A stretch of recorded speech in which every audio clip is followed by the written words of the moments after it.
Ladies and gentlemen, this is Super Zamaga Barbecue, and I'm coming to you with a Fusion Focus. This is actually a series I've wanted to do for a long ass time.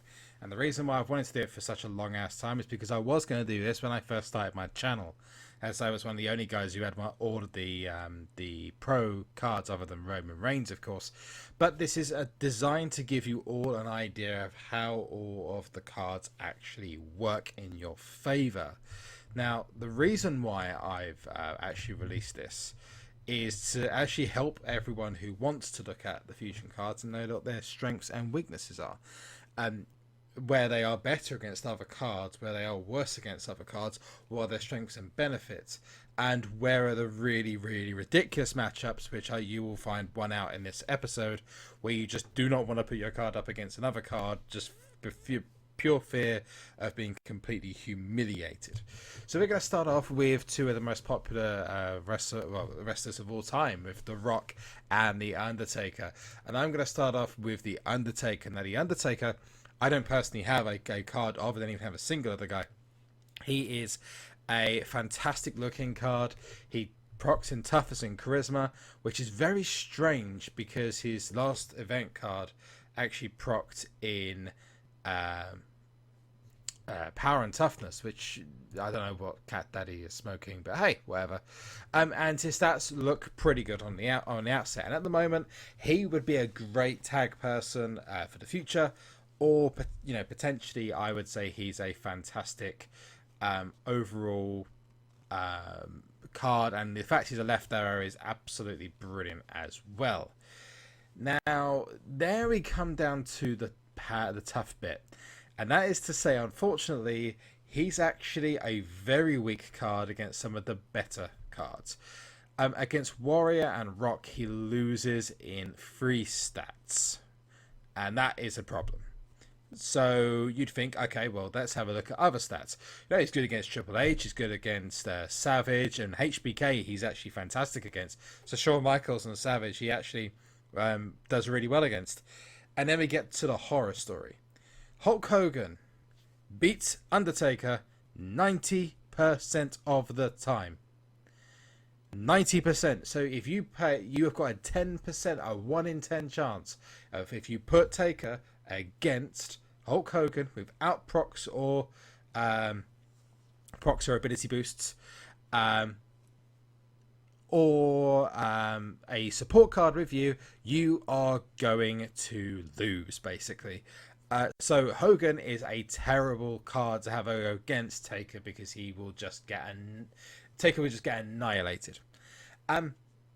However, as a card, he does very well in toughness and charisma. The fact he procs in toughness and charisma does help him against the likes of Stone Cold Steve Austin.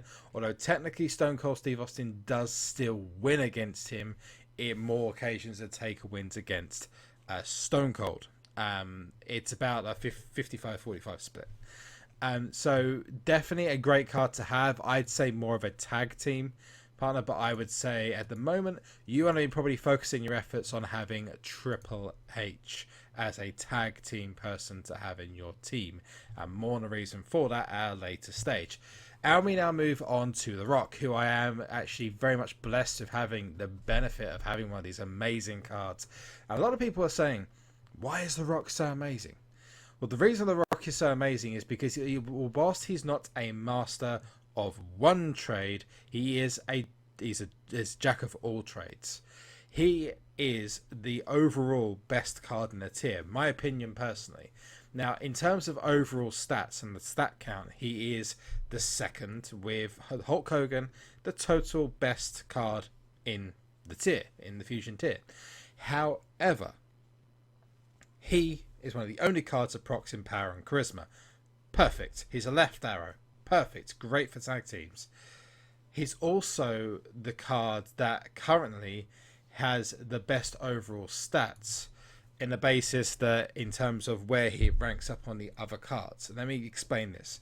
The Rock has the 3rd best power, the 4th best toughness, the 4th best speed, and the 2nd best charisma in the game.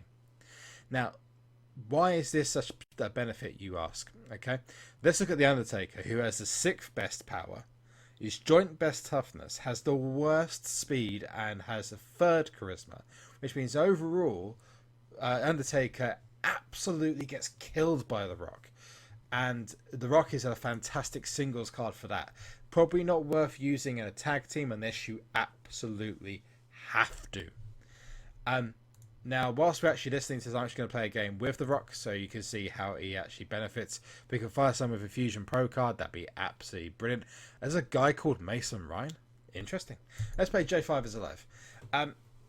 Now, the benefit of The Rock is actually on the basis of how strong he is against other cards. The only section he is weak against is the Ultimate Warrior, where he loses very slightly in overall stats. But if you look at the overall situation, he's a very, very good against Triple H, very good against Taker, amazing against Randy Savage, great against HBK, great against Stone Cold Steve Austin, which is a very big surprise, and his level of 50-50 with Hogan. So he actually is a fantastic card to have, and definitely one that you could use a massive benefit of. If you was looking to have him as the very best card that you could have, me personally, I would be using him as a single card. But if you're going to have a tag, maybe tag him with, I don't know, maybe I'd say the Savage or Hogan if you need to. Personally, there's better options out there, much better options out there. There's a tag of speed and charisma, but realistically speaking, you can probably tag Rock with anything, and you will win, which is obviously what you're looking to do. He's definitely a great card to have in the exhibition, and definitely one of the best cards to have in King of the Ring. Full stop. So yeah, that actually kind of sums up the first Fusion focus, and that is that unfortunately the Taker, whilst being a great looking card and does proc in toughness and charisma, isn't that great when it comes down to the overall stats, where The Rock is, in my opinion, although not factually, the best card in the tier. Which do you think is the best from what you've seen design wise? Are you all about design, or are you more about making sure that your cards are statistically better so they win more matches? At the moment, any Fusion Pro is fantastic, by the way, just to clarify, because any Fusion Pro is actually going to help you, but in the future this is where this is going to count, and there's going to be a lot of people who unfortunately got the lower end of the bargain when it comes to the cards, and me being one of them. I was recipient of one of those HBK cards. We found someone with a Fusion Pro, so we can play him, and hopefully we'll be able to go up against his so we've got a charisma match. I'll tell you what, let's put in, he hasn't shown up his Sean, but anyhow, that's charisma. Shawn Michaels showed up. Well, he hasn't leveled up properly. That's the reason why. So yeah, Rock is a fantastic card. Definitely worth one you should keep an eye on if you use him to its full potential. Otherwise, I would personally say the best card you can possibly have on this. This has been Super Zombie God BBQ, and stay tuned for episode 2, the Fusion Focus. And the next episode we'll actually be focusing on the on Hulk Hogan and Stone Cold Steve Austin, which will be coming in a couple of days. Speak to you soon, guys.